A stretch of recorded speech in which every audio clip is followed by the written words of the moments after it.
नमस्कार, मैं हूं आपके साथ कृतिका शर्मा और आप देख रहे हैं सिंध भारत। आपका स्वागत है हमारे खास कार्यक्रम एशियन रिपोर्टर में। इंदौर में सोमवार देर शाम एक दर्दनाक सड़क हादसा हो गया। इस सड़क हादसे में 3 लोगों ने अपनी जान गंवा दी, वहीं 10 से ज्यादा लोग इस हादसे में घायल हुए। इस हादसे के बाद शहरी सीमा में भारी वाहनों को प्रतिबंधित करने की मांग जोर पकड़ने लगी है। सोमवार शाम इंदौर के एयरपोर्ट रोड पर भीषण सड़क हादसा हो गया। इस दर्दनाक सड़क हादसे ने पूरे शहर को झकझोर दिया। हादसे में 3 लोगों की मृत्यु हो गई, वहीं 10 से ज़्यादा लोग घायल हो गए। इस हादसे के बाद शहरी क्षेत्र में भारी वाहनों को प्रतिबंधित करने की मांग जोर पकड़ रही है। नौलखा इलाके के रहवासियों ने महापौर परिषद के सदस्य मनीष शर्मा मामा से मुलाकात कर भारी वाहनों की आवाजाही को रोकने या समय निर्धारण करने की मांग की है। MIC सदस्य मनीष शर्मा मामा ने घटना को बेहद दुखद बताते हुए कहा कि ऐसी दुर्घटनाएं मन और आत्मा को व्यथित करती है। उन्होंने नौलखा से अग्रसेन चौराहा और अनाज मंडी मार्ग पर भारी वाहनों की आवाजाही को हादसों का प्रमुख कारण बताया। मनीष शर्मा मामा ने कहा कि पहले भी इस क्षेत्र में दुर्घटनाएं हो चुकी है, जिसके बाद भारी वाहनों के समय में बदलाव किया गया था, लेकिन समय निर्धारण को फॉलो नहीं किया जा रहा है और दिन के समय भी भारी वाहन बेरोक-टोक क्षेत्र में आवाजाही कर रहे हैं, जिससे दुर्घटनाएं होने का अंदेशा बना रहता है। उन्होंने पुनः मांग की है कि ट्रकों और भारी वाहनों के संचालन का समय निर्धारित किया जाए और उसको फॉलो भी किया जाए। मनीष शर्मा मामा ने कहा कि दिन में इनका प्रवेश रोकना आवश्यक है, क्योंकि सुबह शाम स्कूलों के बच्चे और काम पर निकलने वाले लोगों की भीड़ रहती है। उन्होंने बताया कि क्षेत्र में लगातार कॉलोनियां और बस्तियां विकसित हो रही है, जिससे यातायात दबाव बढ़ा है। ऐसे में दिन के समय भारी वाहनों की आवाजाही दुर्घटनाओं की संभावना को और बढ़ाती है। मनीष शर्मा ने कहा कि वे इस मुद्दे पर कलेक्टर, मंत्री कैलाश विजयवर्गीय, मंत्री तुलसीराम सिलावट, विधायक गोलू शुक्ला और महापौर से चर्चा करेंगे ताकि स्थायी समाधान निकाला जा सके। महापौर परिषद के सदस्य मनीष शर्मा मामा ने शहरी सीमा में भारी वाहनों को प्रतिबंधित करने के लिए ठोस योजना बनाने की मांग की है।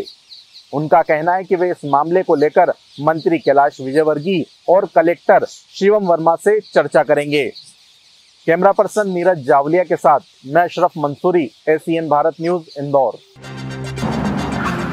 कांग्रेस के संगठन सृजन कार्यक्रम के बाद से कांग्रेस में जो स्थितियां बन रही हैं वो काफी देखने वाली स्थितियां बन रही हैं। कमलेश्वर पटेल ने जहां कल प्रदेश के संगठन प्रभारी और प्रदेश अध्यक्ष के समन्वय को लेकर जो बयान दिया और उसके बाद उस बयान के देने के बाद कमलेश्वर पटेल को संगठन के द्वारा कुछ फटकार भी लगाई गई है। वहीं आज उमंग सिंघार को मुख्यमंत्री, हमारा मुख्यमंत्री कैसा, उमंग सिंघार जैसा हो, ऐसे नारे लगने के बाद पूरे कांग्रेस में अब चर्चा शुरू हो गई है कि अभी विधानसभा चुनाव काफी दूर है और अभी विधानसभा चुनाव की पूरी तैयारियां कांग्रेस द्वारा की भी नहीं जा रही हैं।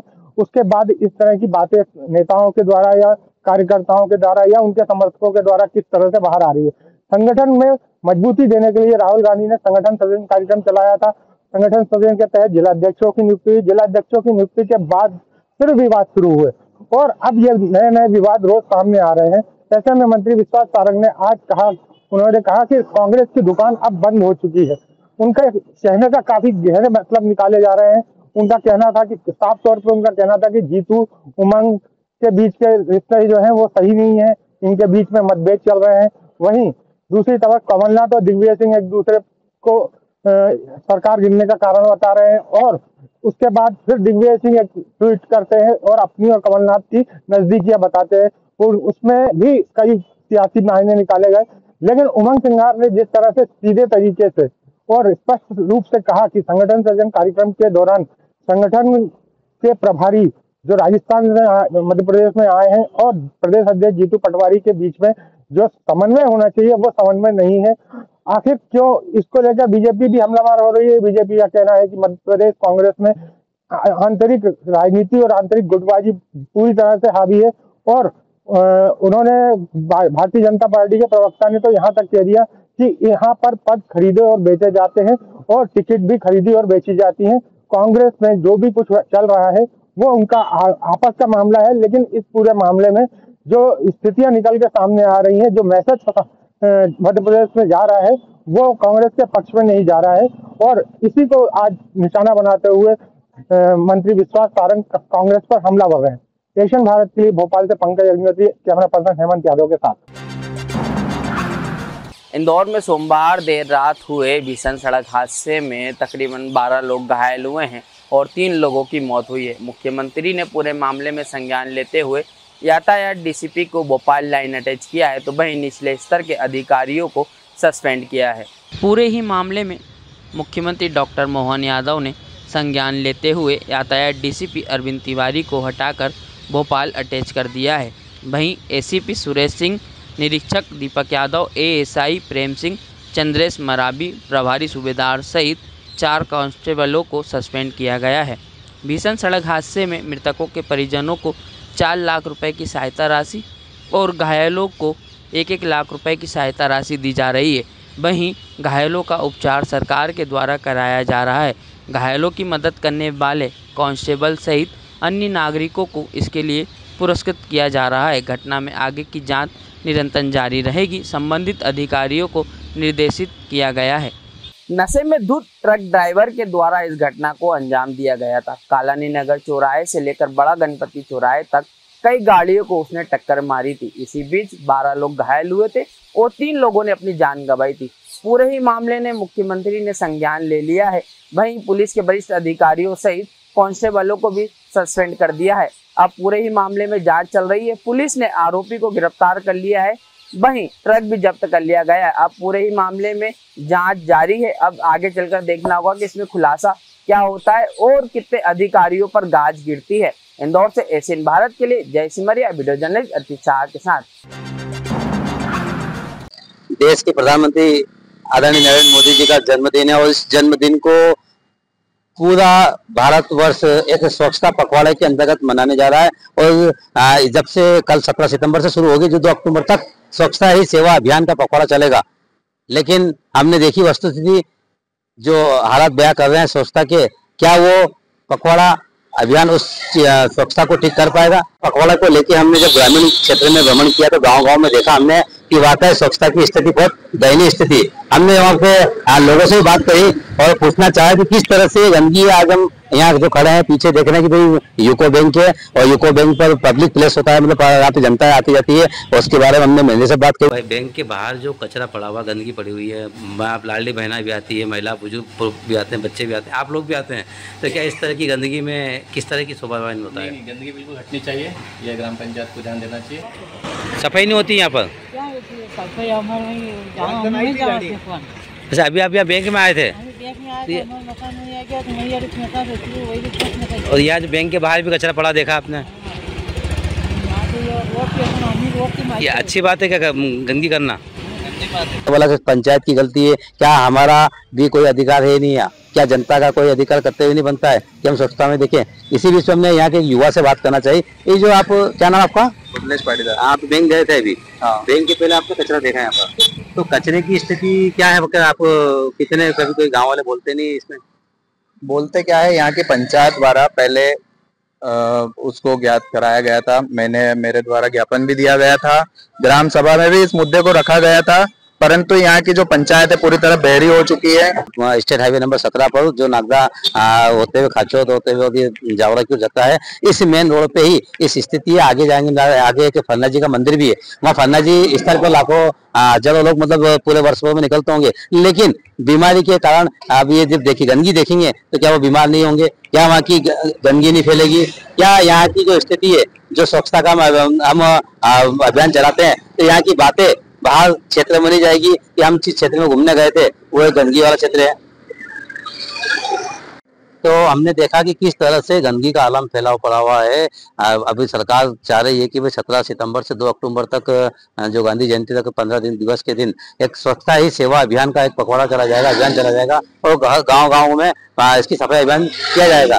जनपद पंचायत के सीईओ गिरिराज शर्मा ने भी एक नोटिस जारी करके सूचना दी सभी सरपंच और मंत्री को, तो बैठक में लिया है कि सफाई अभियान चलाया जाएगा, सफाई आपको करना पड़ेगी।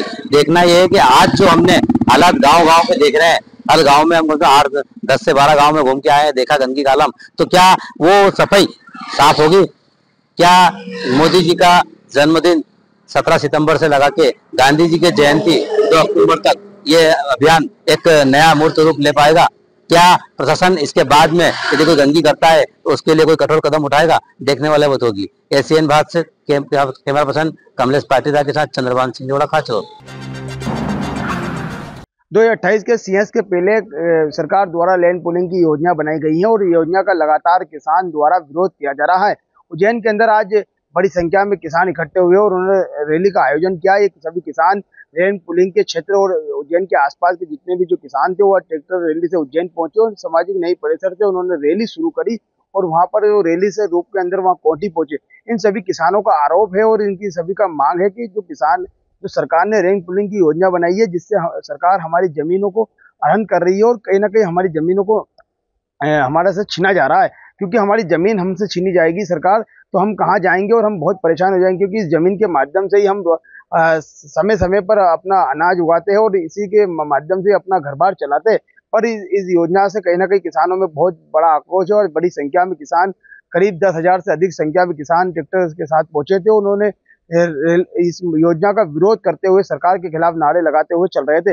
अब यह देखना होगा कि इस योजना का किस प्रकार से प्रदेश की सरकार इसको संज्ञान में लेती, क्योंकि एक तरफ से किसानों द्वारा चुनौती भी दी गई है कि सरकार को नहीं ध्यान दिया जाएगा तो गांव की ओर से जो दूध और जो सब्जी जो शहर की ओर आती है बस उस पर भी हम हड़ताल करेंगे और उनको नहीं आने देंगे, क्योंकि सभी किसान ही जो है जो ये दूध और जो सब्जियां है वो अपना किसान की ओर से उगाकर शहर की ओर पहुंचाते।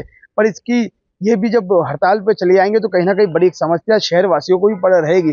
पर इस बात को लेकर कहीं ना कहीं बड़ा उज्जैन के अंदर आज विरोध प्रदर्शन देखने को मिला है। उन्होंने अब इस योजना के सहित कई 16 सूत्री मांगों को लेकर एक ज्ञापन दिया है और ज्ञापन के नाम से उन्होंने की मांग है कि इस योजना को कहीं ना कहीं इसको योजना को वापस सरकार को लिया जाए। जो बरसों से जो सिंहस्थ लगता आ रहा है और जो योजना जो बनाई गई है कुछ समय के लिए साधु संतों के सम्मान में जमीन उनकी ली जाती है, बस उसी समय वो जमीन देना चाहते हैं और उसके बाद वापस से वहां पर अपनी खेत से किसान खेती करना चाहते हैं। इसी वापस से पूर्ण रूप से जो योजना चली आ रही है उसी का ही पालन करते हुए किसान अपनी जमीन देने को तो इच्छा में है, पर ये रेड पुलिंग की ओर से जमीन नहीं दे पा रहे। इस योजना को देखकर वे देखना होगा कि सरकार किस प्रकार से निर्णय लेती है। मध्य प्रदेश के मुख्यमंत्री डॉक्टर मोहन यादव जी ने भी इस योजना की जब उन्होंने विरोध की जानकारी लगी तो उनकी ओर से भी उन्होंने कहा है कि हम किसानों के साथ बैठकर और उनसे बातचीत कर ही इस योजना को लागू करेंगे और इस पे काम करेंगे। एशियन भारत के साथ खोजेमा की रिपोर्ट।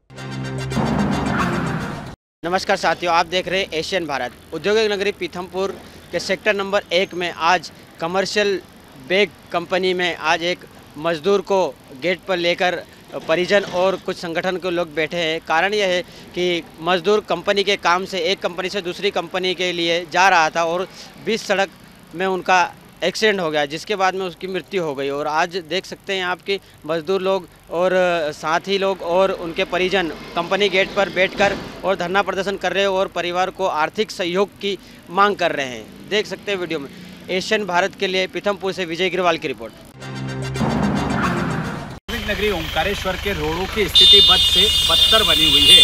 आने वाले श्रद्धालु ओंकारेश्वर ज्योतिर्लिंग में प्रवेश करते ही स्वर्गीय लोकेन्द्र सिंह बस स्टैंड से लगाकर ओंकारेश्वर के ओंकार प्रसादालय में जाने वाला मार्ग काफ़ी जर्जर अवस्था में होकर अपनी दुर्दशा पर आंसू बहा रहा है। कई बार प्रदेश की मोहन सरकार से निवेदन किया गया, आवेदन दिए गए, ज्ञापन दिए गए, लेकिन स्थिति में कोई सुधार नहीं आ रहा है। वर्षा ऋतु का महीना चल रहा है। वर्षा ऋतु के चलते पिछले 2 दिनों से सड़कों में बड़े बड़े गड्ढे, जहाँ गड्ढों में सड़कें तब्दील हो गई है तो गड्ढों में लोगों को जैसे तैसे गिरते पड़ते अपना स्थान पर जाना पड़ रहा है। ओंकार प्रसादालय में बड़ी संख्या में जहां पार्किंग का अभाव है तो वहीं मार्गों पर दयनीय स्थिति में सड़कें पहुंच गई है, जिससे तीर्थ नगरी ओंकारेश्वर की छवि भी खराब हो रही है।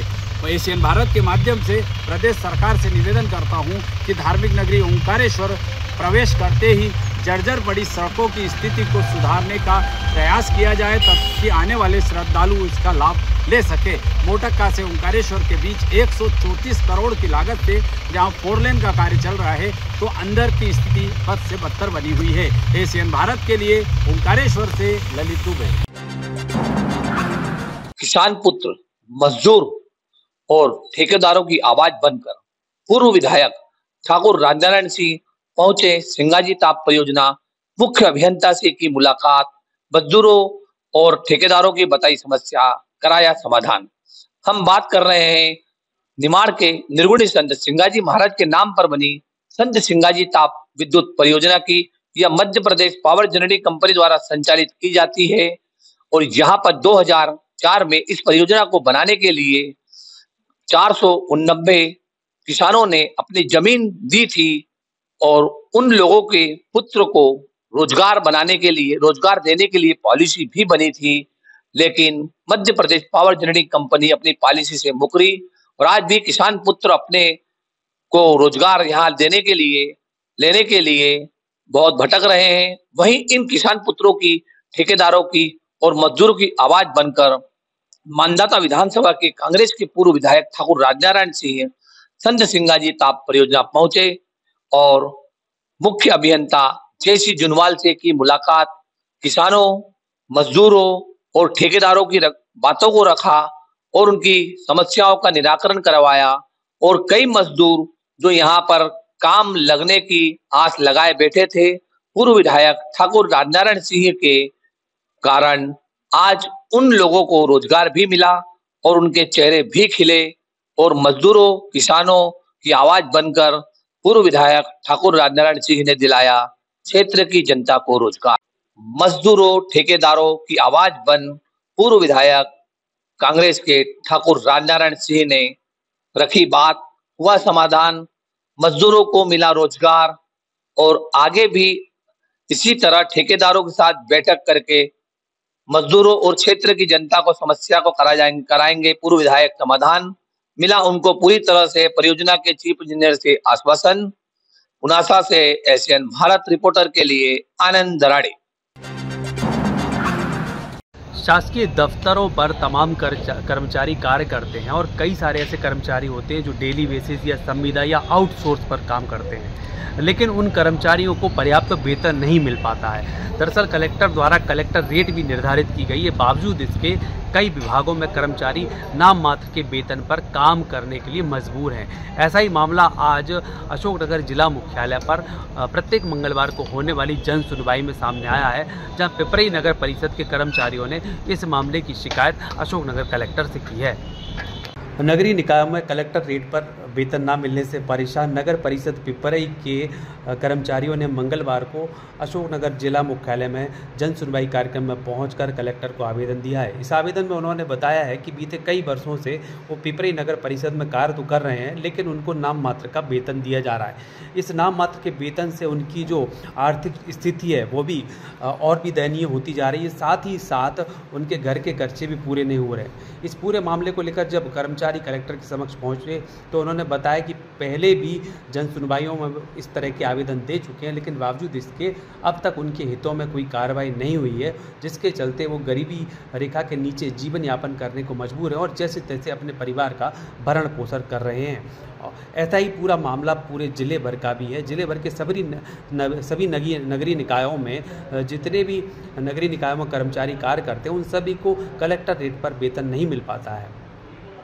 सिर्फ अशोकनगर जिला मुख्यालय ही नहीं बल्कि पूरे जिले की जितनी भी नगरीय निकाय हैं उन सभी निकायों में आउटसोर्स के, संविदा के और जो दूसरी व्यवस्था है उन व्यवस्थाओं के तहत कर्मचारी काम करते हैं, लेकिन उनको कलेक्टर की जो निर्धारित रेट है, कलेक्टर दर जिसको कहा जाता है, उसके हिसाब से उनको वेतन नहीं मिल पाता है और बीते कई वर्षों से लगातार वो इस व्यवस्थाओं में काम करते नज़र आ रहे हैं। लेकिन कई मरतबा उनके द्वारा इस मामले को लेकर अपने विभागीय अधिकारियों से या और वरिष्ठ अधिकारियों, जनप्रतिनिधियों से शिकायत की जाती है, लेकिन बावजूद इसके उनकी अभी तक सुनवाई नहीं हुई है, जिसके चलते आज फिर से पिपरई नगर परिषद के जो कर्मचारी थे वो अशोकनगर जिला मुख्यालय पहुंचे और इस पूरे मामले को लेकर अशोकनगर कलेक्टर से शिकायत की है। अशोकनगर से आशीष मालवीय, एसीएन रिपोर्टर।